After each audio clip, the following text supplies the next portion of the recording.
Hi folks, it's been a while. I'm going to do another video today on something that's becoming very popular, and that is vapor blasting. That's what a lot of people are using now to take an old dingy looking, kind of corroded looking carb like this and making it shiny like this. There's a lot of missing information, I should say, out there as far as the process for vapor blasting carburetors. One of the main things is you don't just want to grab one of these carb bodies and start going to town on it, especially if it's assembled. If you have the slides in it or the butterflies and throttle shafts, the enricheners, anything like that, none of those precision surfaces are conducive to being glass blasted, or for that matter having little pieces of glass media stuck inside of them. What happens is it'll get in between there, and it'll actually cause the two mating surfaces to gall, and you could permanently damage your carburetor. You could even seize up components in your carburetor and never be able to get it back out again. So whenever I do a carb body, the first thing I do is take it completely apart. There's no moving parts left in here. And then the precision surfaces on the inside, this has already been ultrasonically cleaned. Everything is clean. There might be some residual discoloration and corrosion, but everything is clean and it's to spec. And on the inside of the carb, I'm not really worried about it making it look pretty. I'm more worried about it functioning. So what I'm going to do is seal off all of the spots in this carburetor where that grind or that media, glass blasting media, can get inside. So start by putting a full bowl on here.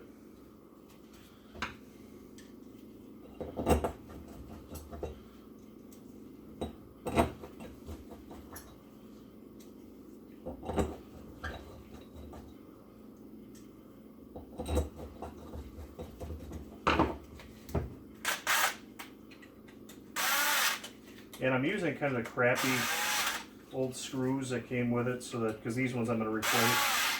I don't care if I blast the plating off of them. And I'm going to cover up these screw holes in the bottom, because these are kind of difficult to get the media back out of.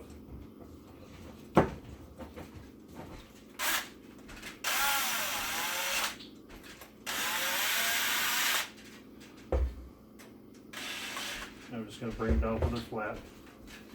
Then the end bores, what I have here are a piece of threaded rod, a rubber washer, and a washer. Now these are just picked up at the hardware store. They're nothing special. So I'll put that through here. I'll hold it down, and on the other side I have a 2-inch rubber washer and the 2 remaining washers. Put my nut on here. Make sure everything is lined up flat. And just snug it down. I'm not going to go overly snug, and just want to compress the rubber just a little bit so that it seals. Oops, I forgot a portion here. Before we do that, I got a little ahead of myself here. I also want to seal off the throttle bores here.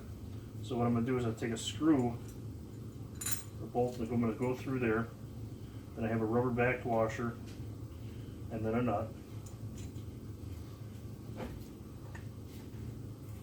On each side, I'm just snugging it down enough just to get the rubber to compress a little bit so it seals.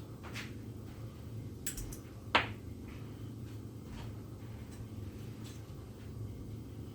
so. And all these parts, this hardware especially, you can just get the hardware store.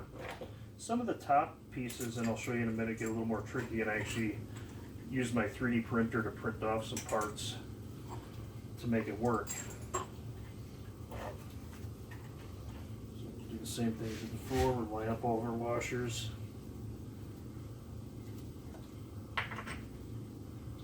And then close it. Close it off. And tighten it up. Okay, so now the only openings I have left is I have my fuel inlet and my vent. And I've got these little plastic plugs, and I actually 3D printed these, and they actually fit relatively snug. I have to kind of give them just a little tap and they go in there.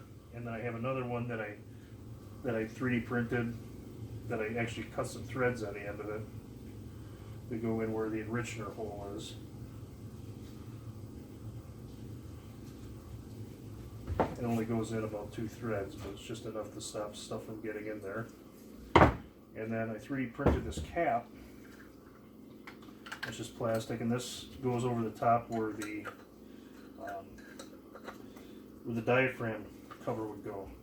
Now, I guess I have a little bit of an advantage because I have a 3D printer. This could be done. You could just use an old diaphragm cover and put it on the top of here too. But I also have something that I also plug off the hole where the pilot air valve goes. That way, there's a little tiny hole in the bottom of there, and you don't want it getting plugged up. That you could just plug off with a screw as well. I just like this cover because it kind of does everything at once. So once we got